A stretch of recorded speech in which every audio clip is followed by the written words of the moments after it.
여러분, 화요일 예배에 오신 것을 환영합니다. 저는 오늘 내가 어찌 여기 있느냐의 제목을 가지고 여러분들에게 말씀을 드리고자 합니다. 저는 먼저 위대한 미국의 대통령이었던 에브라임 링컨에 대해서 먼저 말씀을 드리면서 이야기를 시작하고자 합니다. 여러분들이 아시는 것처럼 에브라임 링컨은 남북전쟁을 승리로 이끌었고, 그리고 노예 해방을 일으켰습니다. 그리고 재선에 성공을 했죠. 이렇게 보면 정치인으로서 아주 평탄한 길을 걸었던 것으로 우리는 기억하고 있을 것입니다. 하지만 이런 어떤 정치적인 이벤트 후에 아브라함 링컨이 찾아오는 그 애로사항에 대해서 그는 친구에게 이렇게 얘기를 했습니다. 나는 지금 이 세상에서 가장 비참한 사람이다. 내가 느끼는 고통을 전 인류에게 나누어 준다면 이 세상에 웃는 얼굴은 하나도 남지 않을 것이다 라고 편지를 썼던 것입니다.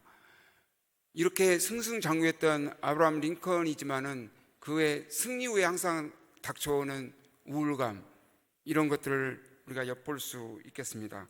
목표는 달성되었지만은 얻어지는 행복은 없다는 것이죠. 그럼 혹시 여러분은 러너스 브루라는 것을 알고 계십니까?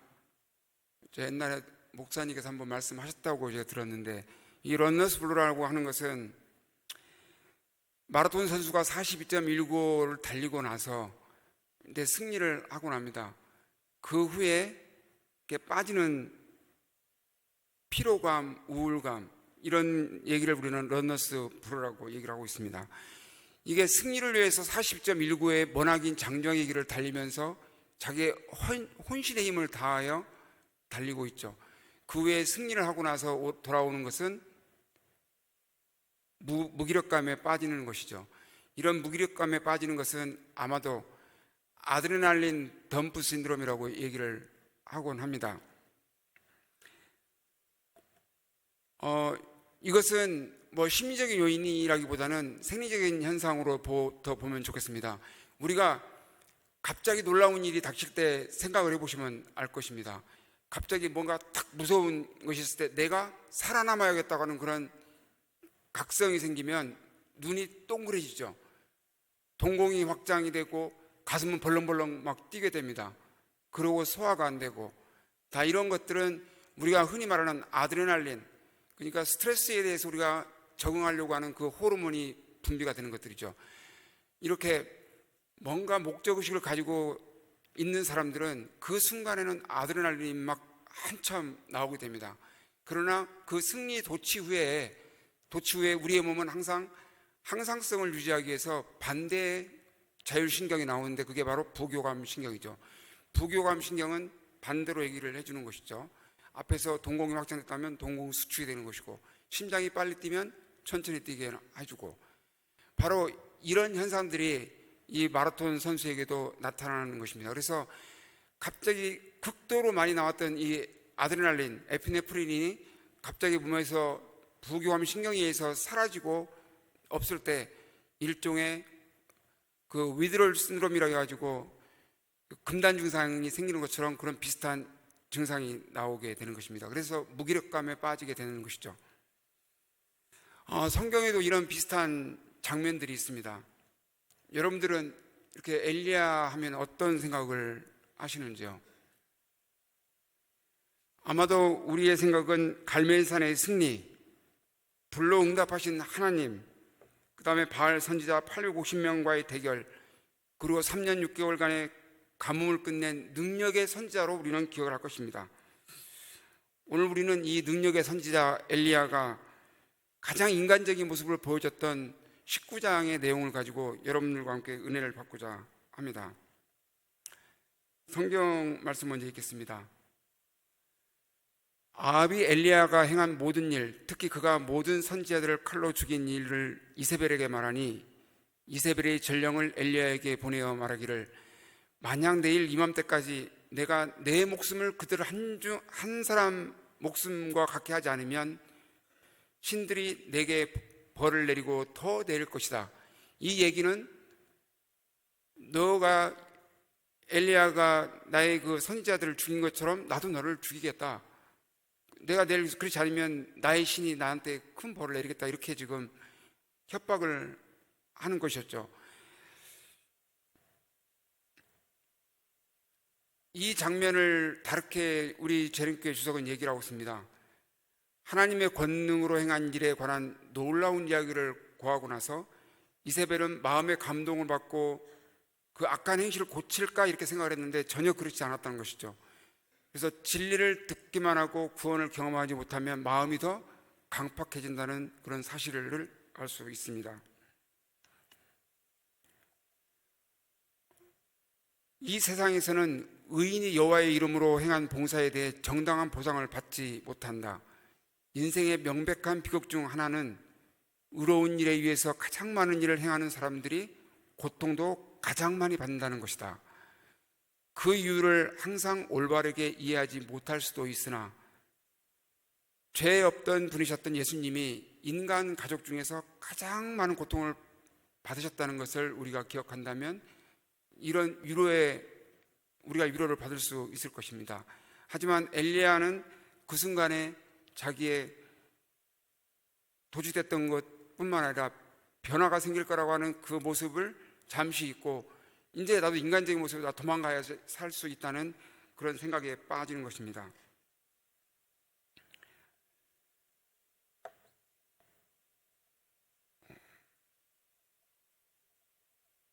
예.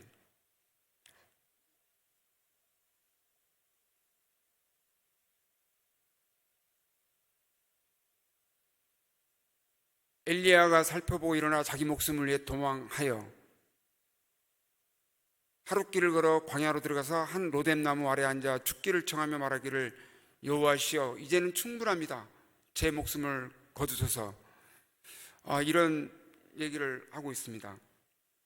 엘리야는 갈멜산 대결뿐 아니라 비를 맞으며 아합 왕을 이스라엘 그 성문 앞까지 에스코트를 하게 되는 것이죠.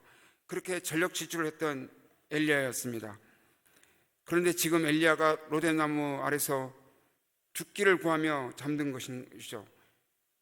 피곤함뿐만 아니라 육체적 에너지를 한계까지 쏟아낸 후에 다가오는 그런 허무함, 아마도 앞에서 말씀드린 아드레날린 수치가 급격히 떨어지면서 찾아오는 생리적인 현상이었을 것입니다.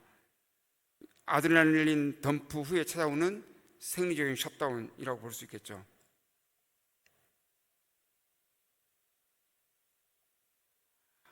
그러면 우리는 왜 엘리야가 무너졌을까를 고민해 볼 필요가 있겠습니다.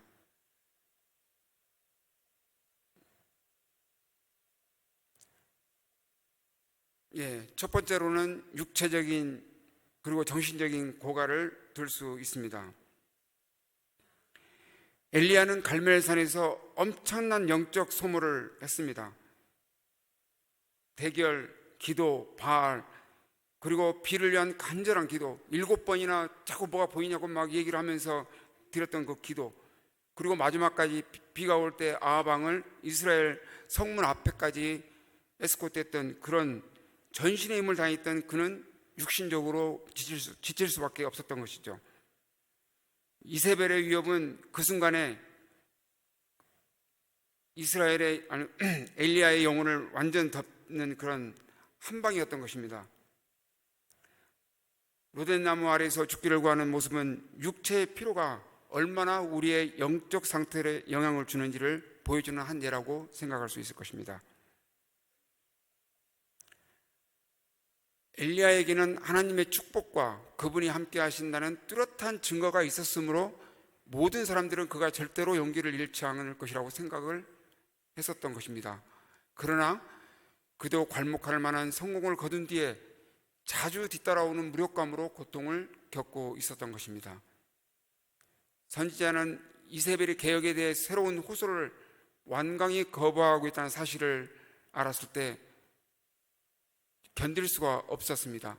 그래서 그는 그의 신앙은 뒷전으로 하고 원수가 나를 죽인다는 그 두려움 때문에 피할 방법만을 생각을 했던 것입니다. 이 장면을 보면 우리는 18장에서의 갈멜산에서의 대결을 놀라운 승리로 이끌었던 엘리야의 모습이 상상이 됩니까? 정말 19절에서 보여주는 엘리야의 모습은 우리한테 상당히 충격적인 것입니다. 갈멜산에서 불러 응답하신 하나님을 증언한 엘리야는 영웅이었던 것이죠. 그러나 그 승리의 기쁨은 잠시 악한 왕비우 이세벨의 협박 한마디에 그는 극심한 두려움에 사로잡혀 광야로 도망을 한 것이죠. 로뎀나무 아래 주저앉아 그는 여호와여 이제는 충분합니다. 제 목숨을 거두어 주소서라고 기도했던 것이죠. 이세벨의 위협은 단순한 협박이 아니었습니다. 이것은 사탄의 마지막 우리한테 주는 한 방이었던 것입니다.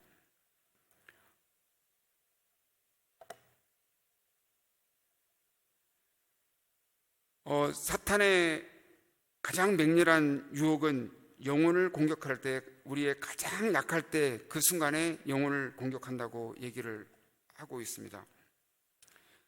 가뭄과 기근이 든 수년 동안 여호와께 대한 신뢰를 굳게 지켰던 그가, 아방 앞에서 굴하지 않았던 그가, 갈멜산에서 그 실현의 날 내내 참 하나님의 유일한 증인으로서 온 이스라엘의 백성 앞에 섰던 그가 육체적으로 지친 한순간 죽음의 공포가 하나님에 대한 자신의 믿음을 압도하도록 허용하고 말았다는 것입니다. 이처럼 사탄은 우리의 연약한 그 순간을 절대 놓치지 않고 침범을 하고 있는 것이죠.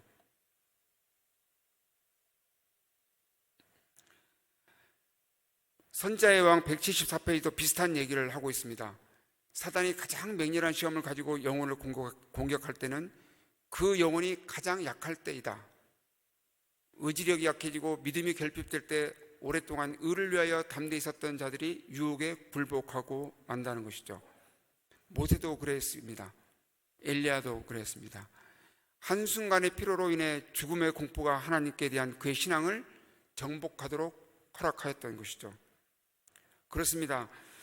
엘리야의 추락은 육체적 피로뿐만 아니라 승리의 순간에 하나님께로부터 잠시 눈을 돌리는 그 순간 영적 빈틈을 타고 사단이 치밀하게 공격해 들어오는 것이었죠. 우리도 이런 우를 범하지 않도록 항상 경계해야 될 것입니다. 두 번째로 엘리야는 왜 무너졌을까요? 저는 고립감의 외로움이었다고 생각합니다. 엘리야는 여호와시여 이제는 충분합니다. 제 목숨을 거두소서라고 절규를 하고 있었습니다. 그는 홀로 남아 있는 모든 짐을 자기가 지고 있다고 생각을 했던 것이죠. 이때 호렙산 동굴에 엘리야를 향해 하나님께서는 엘리야를 향해서 호렙산 동굴에 숨어 있는 엘리야를 향해서 엘리야야 내가 어찌하여 여기 있느냐라고 물으십니다. 그때 엘리야는 저는 여호와 만군의 하나님을 위해 참으로 열심히 일했습니다. 주님의 언약을 저버리고 주님의 제단을 허물고 주님의 선지자들을 칼로 죽였습니다. 이제 오직 저만 홀로 남았습니다라고 얘기하면서 이제 제 목숨 하나 남아있는 제 목숨도 빼앗으려고 찾고 있습니다라고 절규를 했던 것이죠. 위대한 사역을 담당을 했지만, 그리고 백성들은 그를 따라 개혁에 나설 거라고 생각을 했지만 실제 개혁에 나서지 않았고 이세벨의 위협 앞에서 그는 혼자라는 극심한 고독에 사로잡혀 있었던 것입니다. 이럴 때 우리가 조심해야 될 것이, 사역자는 물론이고 하나님을 열심히 섬긴다고 하는 우리 신앙인에게도 나 홀로라는 이런 외로움은 가장 무서운 적이 될 수 있다는 것입니다. 엘리야는 저만 홀로 남았는데 라고 절규를 했습니다. 이 절규는 이스라엘 백성들이 회개하지 않는 데 대한 좌절감과 자기 혼자 모든 짐을 짊어진다는 극심한 외로움에서 비롯된 것입니다. 세 번째로 엘리야는 왜 무너졌을까요? 저는 사명감의 상실이라고 생각을 합니다. 결국 그는 앞에서 호소할 때 여호와시여 이제는 충분합니다. 제 목숨을 거둬달라고 하면서 모든 것을 포기한 사람처럼 얘기를 하고 있습니다. 갈멜산에서의 승리가 이스라엘의 근본적인 변화를 가져오지 못하자 그는 자신의 모든 노력이 헛되었다고 생각을 했던 것이죠. 사역의 결과가 눈에 보이지 않을 때 가장 깊은 무력감과 절망이 찾아오는 것입니다. 아마 이런 부분들은 저희들보다는 목사님들이 더 느끼실 수도 있지 않을까요? 그러나 그런 모든 허망함은 우리에게도 찾아올 수 있다는 것을 우리는 명심해야 될 것입니다. 여호와시여 이제는 충분합니다. 제 목숨을 거두어 주소서라고 얘기를 할 때 우리 제렘 주석은 이렇게 설명을 하고 있습니다. 엘리야는 자신이 마땅히 있어야 할 자리를 떠났다는 점에서 그릇 행하였다. 그의 사명은 아직 끝나지 않았으며 싸움은 이제 시작에 불과했던 것이었습니다. 그때 만일 그가 굳건히 서서 왕비에게 기별을 보내 바알의 선지자들을 이기게 하신 분이 지금도 나 자신 엘리야를 버리지 않았다는 점을 상기시켰더라면 천사들이 엘리야의 생애를 보호했을 것입니다. 우리에게도 같은 상황이 초래하는 것이죠. 엘리야는 갈멜산에서 일어난 이적으로부터 많은 것을 기대했었습니다. 그는 하나님의 능력이 나타난 이후에도 이세벨이 더 이상 아합의 마음에 영향을 주지 못하고 있다는 것 사실에 대해서 실망을 많이 했던 것이죠. 그리고 갈멜산 꼭대기에서 음식을 먹지 않고 선지자들과 대결하고 기도하면서 하루 종일 수고했었습니다. 그리고 마지막까지 이스라엘 성문 앞에 아합의 마차를 인도할 때까지도 그는 과로해서 그가 할 수 있는 모든 일을 다 했었습니다. 그의 용기는 매우 강하였던 것이죠.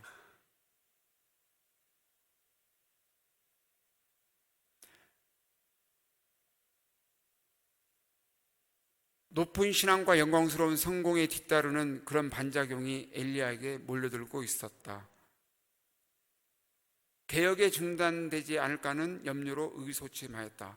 사명감의 상실과 이게 사명감의 상실 속에 오는 의기소침함이 함께 드러나 있는 것으로 볼 수 있겠습니다.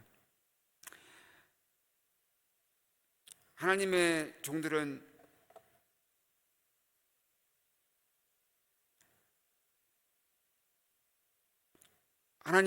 사역의 결과를 눈으로 보고자 할 때 사탄은 종종 그들에게 심한 낙담과 실패감을 느끼게 한다. 엘리야는 자기의 사역의 결실을 보는데 실패하였다.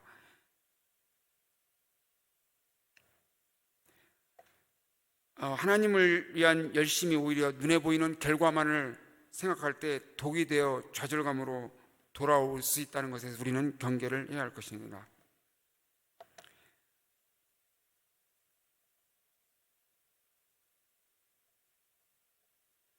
만약 그가 그 자리에 머물러 있었더라면 아마도 하나님께서는 피난처를 제공하셨을 것입니다. 빨간 글씨를 보겠습니다. 모든 사람의 경험 속에는 뼈아픈 실망과 완전한 낙담의 시기가 찾아옵니다. 슬픔이 몫이 되고 하나님께서 여전히 이 땅에 태어난 자녀들의 자비로운 은인이시라는 사실을 믿기 어려운 만큼 고난의 영혼을 괴롭혀 삶보다 죽음이 더 낫다고 느끼는 그런 날들이 우리한테 찾아올 수 있을 것입니다. 중요한 것은 바로 그때 우리 연약한 우리 인간은 하나님의 붙잡은 손을 놓을 수 있다는 것입니다. 그러한 때 우리가 하나님의 섭리의 의미를 영적으로 통찰력 있게 분별할 수 있다면 천사들이 우리의 구원을 위해서 힘쓰고 우리를 보호하기 위해서 주위를 맴돌고 있다는 사실을 우리는 명심해야 될 것입니다.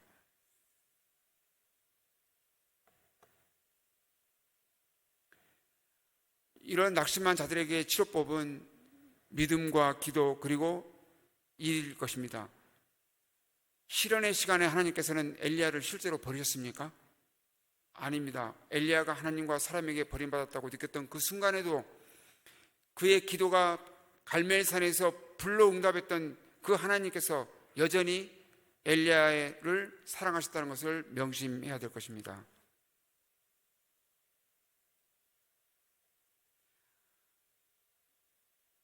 시련의 시간에 하나님께서는 어떻게 임재하셔서 엘리야를 치료해 주셨는가에 대해서 한번 보겠습니다. 하나님께서는 먼저 먹이시고 재우셨습니다. 육체적 필요를 먼저 공급해 주신 것이죠.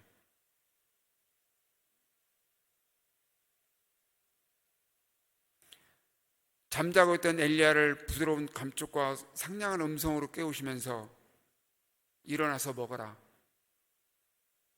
그래 일어나서 본즉 숯불에 구운 떡과 한 병의 물이 있었습니다. 그리고 엘리야는 또 잠이 들었죠. 또 다른 천사가 일어나서 먹어라. 내 길을 이기지 못할까 하노라. 이 의미는 너 이 음식을 먹고 너가 지금 가야 할 그곳까지 가기에 충분한 음식을 섭취를 해야 된다고 지금 다시 부드럽게 격려를 하는 것입니다.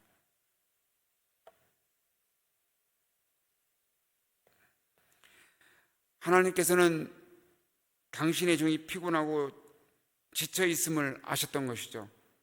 하나님은 먼저 육체의 필요를 채워주시는 일을 택하셨습니다. 엘리야는 격려를 받거나 교훈을 받기 전에 그가 견딜 수 있는 힘을 얻어야 했던 것입니다. 하나님은 그의 피곤한 몸이 쉬어야 할 필요성이 있다고 아셨던 것입니다. 우리의 하나님은 우리가 얼마나 지치고 힘든지 다 알고 계시며 우리에게 힘을 통해 재충전의 기회를 주신다는 사실에 우리가 감사해야 될 것입니다. 두 번째로 호렙산 동굴에 피신해 있을 때 하나님께서는 본질적인 질문을 던지십니다. 엘리야야, 내가 어찌하여 여기 있느냐? 이 같은 질문이 두 번 반복되고 있죠. 엘리야는 40주 40야를 걸어 호렙산 즉 시내산의 한 동굴에서 피신해 있었던 것이죠. 그때 여호와께서는 엘리야야, 내가 어찌하여 여기 있느냐 말씀하시면서 엘리야를 탓하는 질문이 아닙니다. 그의 사명의 자리가 어디인지를 다시 한번 되새겨보라고 하는 그런 의미의 질문을 던지신 것이죠. 우리가 사명의 자리, 우리가 있어야 할 이 예배의 자리, 그리고 섬김의 자리에서 벗어나고 방황할 때 주님께서는 엘리야에게 말씀하신 것처럼 우리에게도 말씀하십니다. 너는 지금 네가 있어야 할 곳이 어디냐? 라고 질문을 던진다는 것이죠. 안타깝게도 엘리야는 오직 저만 홀로 남았다고 절규하고 있습니다. 저는 만군의 하나님을 위해 참으로 열심히 일했는데 이스라엘 자손들이 주님의 언약을 저버리고 주님의 제단들을 허물고 주님의 선지자들을 칼로 죽였습니다. 이제 저만 홀로 남았습니다. 엘리야는 모든 큰 열심으로 여호와를 위한 사업에 종사했음에도 사람들이 자기의 생명을 취하려고 찾고 있다는 사실을 이해할 수가 없었던 것이었죠. 하나님의 자녀들은 반드시 우리가 깨달아야 될 것은 대쟁투에서 하나님은 사단의 길을 완전히 차단해 놓지 않았다는 점을 기억해야 됩니다. 이 이유는 사단이 전쟁 규칙이 공정치 못해서 자신에게 정당한 기회를 주지 못해서 자기가 승리하지 못했다고 얘기할 수 있기 때문에 하나님께서는 우리한테 견딜 만한 시련을 주신다는 것이죠. 일이 우리의 뜻대로 되지 않았다고 해서 짜증내고 의기소침해할 필요가 없습니다. 선지자나 우리에게나 다 올바른 태도가 아닌 것입니다. 그 다음에 바로 이 엘리야의 대답 후에 여호와께서 말씀하시기를 너는 나가 산에서 여호와 앞에 서라. 크고 강한 바람이 산들을 쪼개고 여호와 앞에 바위들을 부수었으나 여호와께서는 바람 속에 계시지 않았으며 바람 뒤에 지진이 왔으나 여호와께서는 지진 속에도 계시지 않았고, 지진 뒤에 불이 왔으나 여호와께서는 불 속에도 계시지 않았으며, 어느 때 하나님께서 나타나시죠? 불 뒤에 세미한 소리로 하나님께서 나타나신 것입니다. 하나님은 광풍이나 지진, 불이 아닌 세미한 소리로 임재하셨던 것입니다. 이 경험은 엘리야에게 하나님의 방법은 시끄러운 능력으로 그리고 기적으로 나타나는 뿐만 아니라 고요하고 변함없는 은혜와 사랑으로 나타나고 있다는 것을 가르쳐 주신 것입니다. 바람, 지진, 불은 눈에 보이는 강렬한 의미의 상징을 얘기하고 있습니다. 하지만 사람의 마음을 근본적으로 변화시키는 것은 파괴적인 힘이 아니라 우리의 영혼 깊숙이 들려오는 하나님의 말씀이라는 가르침을 주신 것입니다. 성경은 바람 속에서도 여호와는 계시지 않았고, 화끈한 심판자로서 보이지 않으셨던 것입니다. 지금까지 엘리야의 사역은 불과 기적, 비를 내리는 기적 중심의 사역을 했던 것입니다. 폭풍은 지나가지만 세미한 소리를 우리는 어떻게 들을 수 있죠? 그렇습니다. 바로 귀를 가까이 대고 우리가 들으려고 하는 그 자세가 있을 때 소통할 수 있는 의미입니다.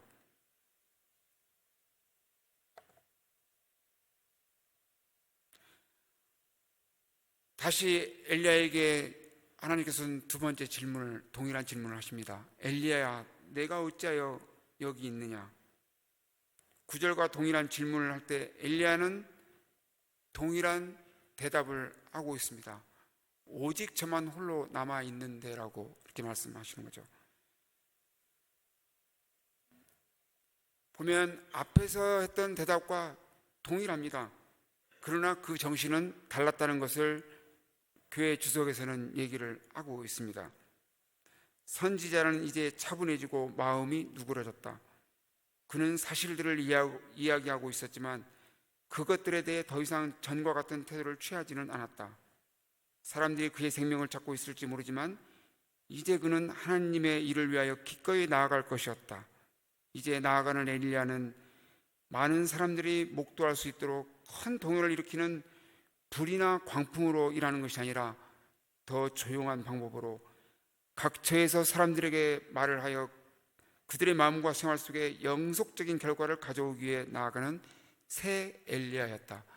두 번째 대답에서 엘리야의 자세는 완전히 바뀐 상태입니다. 이건 제가 도표를 정리해 봤는데 같은 질문, 같은 대답이지만 다른 엘리야의 모습을 엿볼 수 있습니다. 10절에서 첫 번째 대답은 절망과 자기 연민의 호소였습니다. 이때 엘리야는 갈멜산의 승리 이후 이세벨의 위협을 피해 도망쳐온 상태였던 것이죠. 나만 홀로 남았다, 이라는 표현 속에서 자신이 유일한 충성된 종이라고 하는 영적 교만과 고립감에 뒤섞여 있었던 것입니다. 큰 이적을 행했음에도 이스라엘이 변하지 않고 오히려 원망하는 소리로 이제는 죽여달라는 극심한 번아웃의 상태로 항변을 하고 있었던 것이죠. 14절의 두 번째 대답은 하나님 임재 후에 나타난 대답입니다.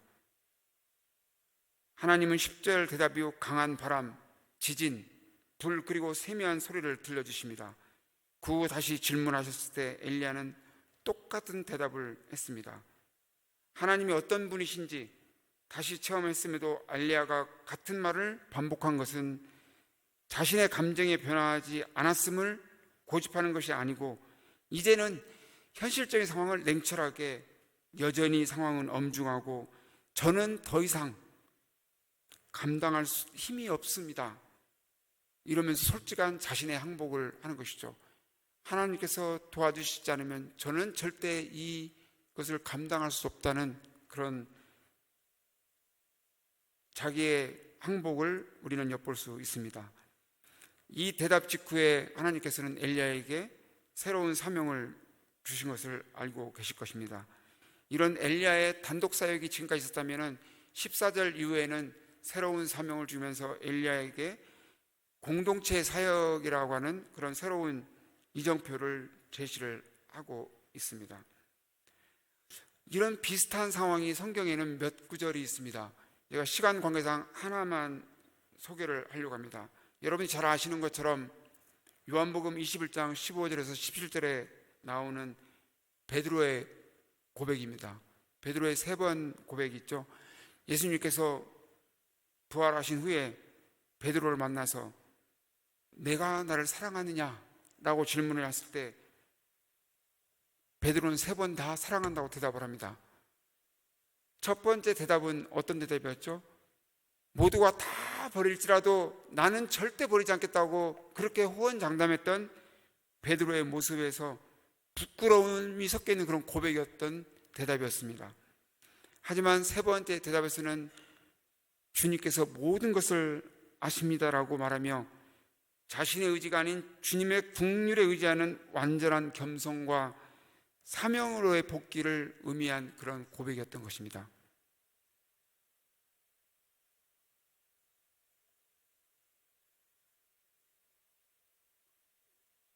열왕기상 19장 15, 16절에 보면 그 후에 하나님께서는 새로운 사명을 주고 계십니다.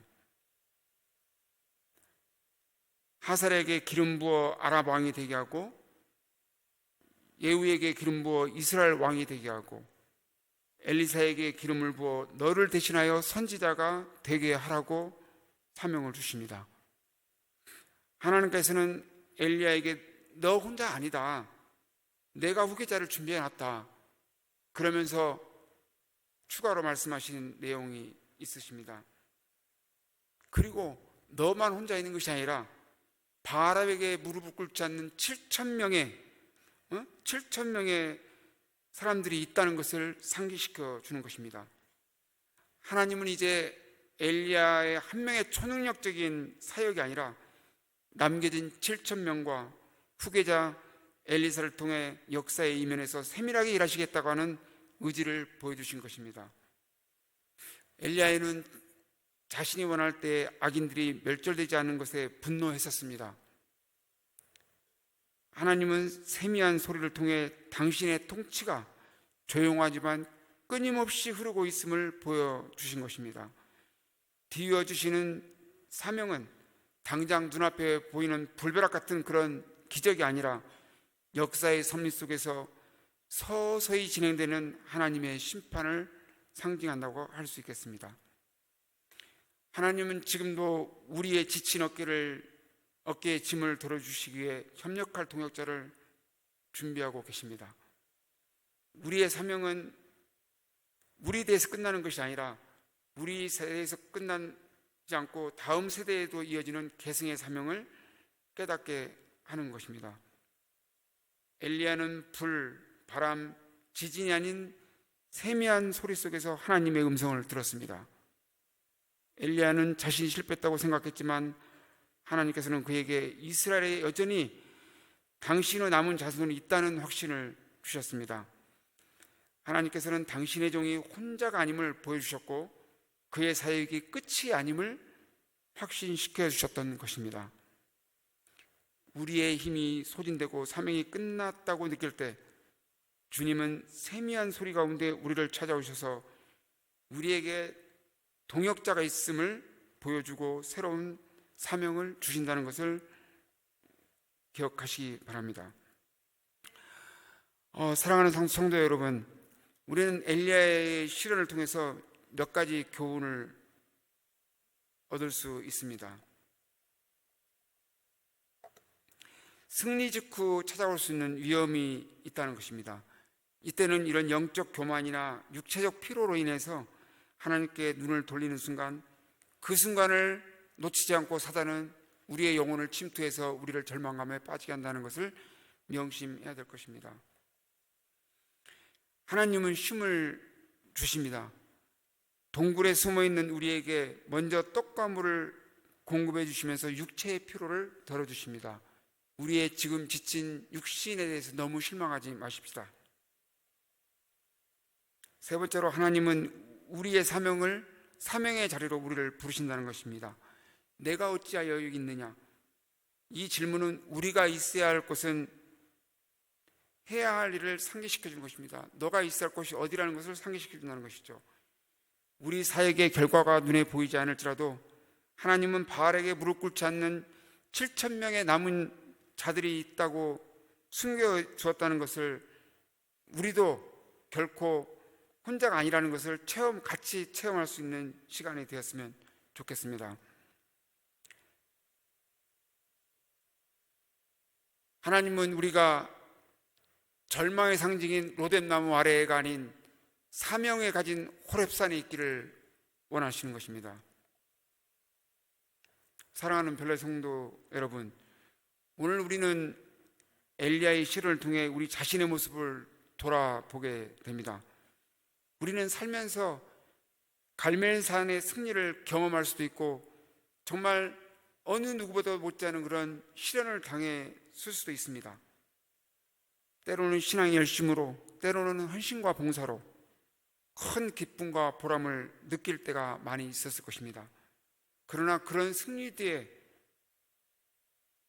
혹시 찾아올지 모르는 영적 침체, 육신의 번아웃, 이런 이세벨의 협박이 찾아오지는 않을까 항상 생각하셔야 될 것입니다. 혹시 지금 여러분은 로뎀나무 아래의 절망에 있으시지는 않으신지요? 어떻습니까? 그러십니까? 때로는 저도 그런 때가 많이 있습니다. 우리가 돌이켜보면 우리의 매 순간 로뎀나무 아래에서 있을 때 하나님께서는 어떤 방법을 통해서라도 우리의 도움을 주시는 것이죠.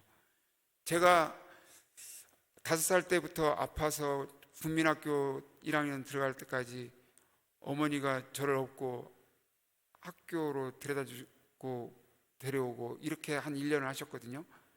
그걸 다르게 생각하면 그게 바로 하나님께서 보내신 천사가 아니겠습니까? 우리의 생각을 어떻게 하느냐에 따라서 우리는 변화가 있을 것입니다. 그리고 이제 넉넉하오니 그만하고 싶다고 하는 그런 포기 마음이 있지 않기를 바랍니다. 기억하십시다. 우리의 하나님은 우리가 쓰러져 있는 그곳까지 찾아오셔서 떡과 물을 주시면서 우리를 챙겨주시는 그런 자비의 하나님이라는 것을 기억하십시다. 엘리야야, 아니 선호야, 내가 어찌해 지금 여기서 이러고 있느냐?